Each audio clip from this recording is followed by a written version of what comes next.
Christian for KojiPop.com, and welcome to this month in gaming history as we take a look back to May of 1984. Not much came out in May 84, but there was a little bit of news as Atari announced the 7800 Pro system this month with an intended launch in June of 84. The origins of the 7800 can be traced actually back to the prior summer when Nintendo released the Famicom. Nintendo were in talks, and well into talks, with Atari to distribute the Famicom in the US, where it would have been the Nintendo Advanced Video Game System, the NAVGS. But Nintendo and Atari got into a little bit of a kerfuffle when Atari realized that Nintendo had given a license to Coleco for Donkey Kong to be released on their system, the ColecoVision. So that all fell apart. And Atari jumped into bed with GCC, the General Computer Corporation, which had previously made a name for themselves making mod kits for arcade games. And so they were hard at work over the forthcoming year to produce the Atari 7800, which it was planned to be a competitor to the Famicom. It was announced at the end of May and intended to be rolled out nationwide in June of that year in America, but instead just got a regional launch in Southern California in early June. The timing wasn't great though, because Time Warner, who owned Atari at this point, were just about to sell the computer division to Jack Tramiel. And the Tramiel Corporation just kind of put a halt on every single project at the time. Atari was really struggling. This is the early 80s and in the midst of the video game crash in North America. And so they decided to double down on their computer market and shut down everything to do with video games for a couple of years. So the 7800 would eventually launch in 1986, but by this point, Nintendo already had a foothold with the NES, and there was no hope of competition. There were a few things that the 7800 did to try and distinguish itself. It was backwards compatible with 2600 games. It had a lot of Atari arcade ports on it, and there was even an expansion slot on this thing to hook it up to a Laserdisc player, which never happened. It was sort of a prototype, a proto Mega CD, but really mega CD. But yeah, the 7800 was ultimately a bit of a flop, which is a shame. Anyway, let's move on from something that was about to come out in May 1984 to things that did come out in May of 1984. First release in a slow month was Nintendo's Golf on Famicom, the latest in what would be in the West, the Black Box Sports series that also had baseball, tennis, pro wrestling, and things of that nature. And yeah, a very simple little golf simulation. Not many of these on consoles at the time, so this was something relatively new, but would later become one of, if not the most exploited genres on the Famicom, on the system. And they would all have the same control mechanism that I could just never get right. The 3-click controls for golf games that would be around on everything from consoles to PC golf games to, any way you could play golf in an electronic medium. This would be how you would play it, and I'd be shit at it every time. So I can aim this sort of, he looks like, if Mario was sort of 20 or 30 years older on the golf field there. And yeah, there's some very crude sort of pseudo 3D effects going on here as I can aim my shot, but the map takes up the lion's share of the screen there, and then of course you click to start your swing, again to set the power, and then again to set the directions, and yeah, you'd either over or undershoot or hook or slice wildly. I could never get along with golf games at the time.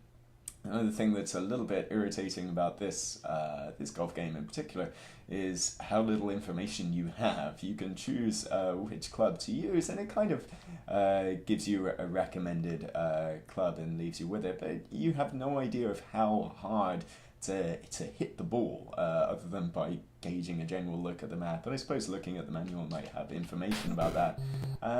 But yeah, you would either fly wildly over the green or just sort of have a bit of a rubbish pitch out the bunker there.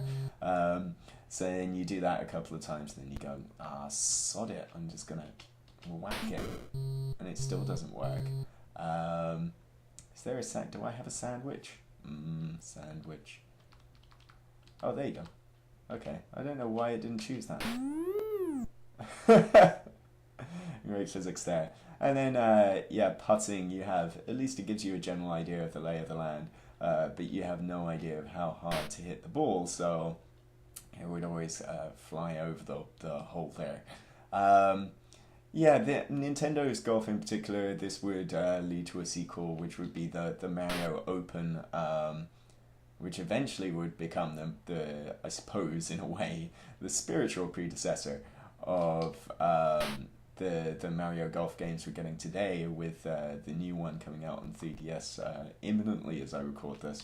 Am I going to get one ball in by the end of this? Maybe not. 15 shots, my goodness.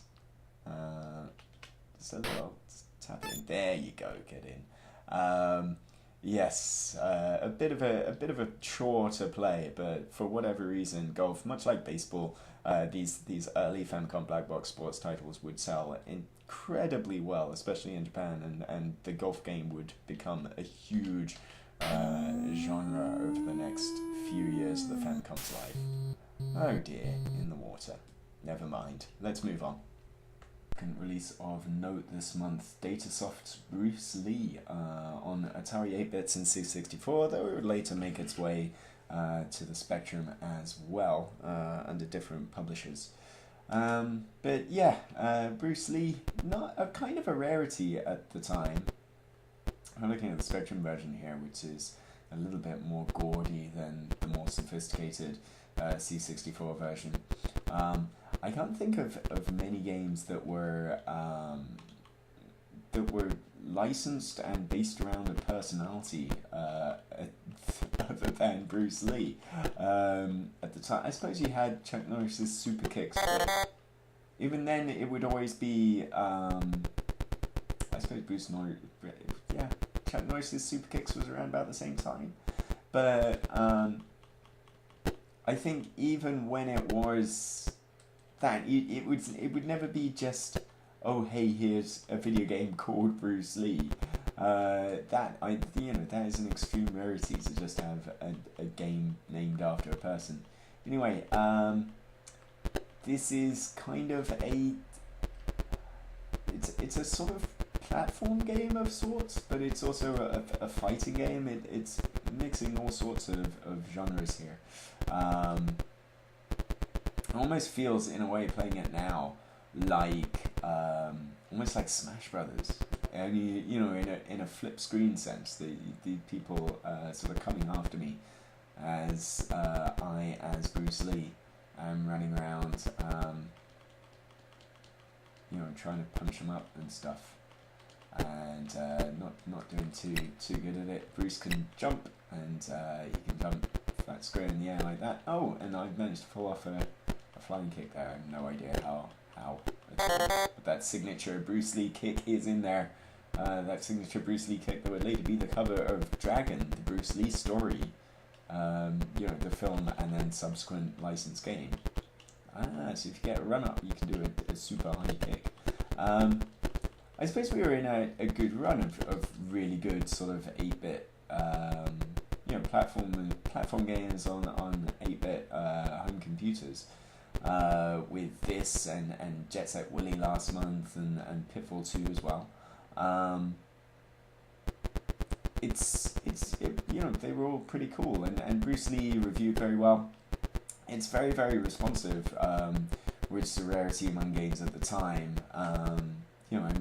Bruce Lee, Bruce here is really sort of popping along pretty quickish, pretty sharpish. He moves pretty smoothly, and I'm running around and just refreshing my memory on this, and only now remember that you're supposed to be collecting these stars as you go. But yeah, it's especially very good, decent controls here on the keyboard. Spectrum games, for the most part, were designed to work on the keyboard, and I suppose on the 8-bits you had that, on the Atari 8-bits you had a joystick, and you would on C64 as well, but the Spectrum version, which we're playing here, very reliant on decent keyboard control, because although you could use the old sort of Kempston joysticks, they were all fairly rubbish, so most people would play specky games just with a keyboard. But they were all very responsive. It's and quite a decent, simple layout.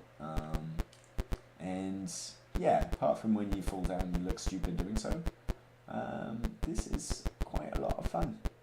And this would actually later, a version of Bruce Lee would pop up for the official and oddly Apple-approved C64 emulator on iOS, and then get taken down later. And I think there was a little bit, a kerfuffle with the license, with the Datasoft license, where the game came out as Bruce Lee, and then obviously I think they couldn't keep paying the Bruce Lee estate, and the license fell to the wayside, and so there was another version of Bruce Lee, certainly on C64, that I believe was just called Kung Fu,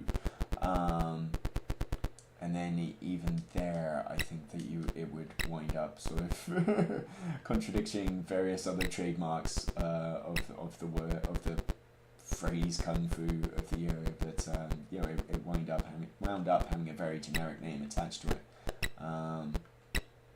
But can I do it? Yay, I did it. I got all the things. What do I do next? I can't remember.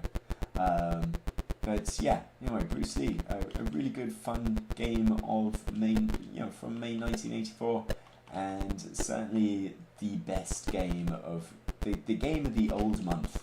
Let's call it that.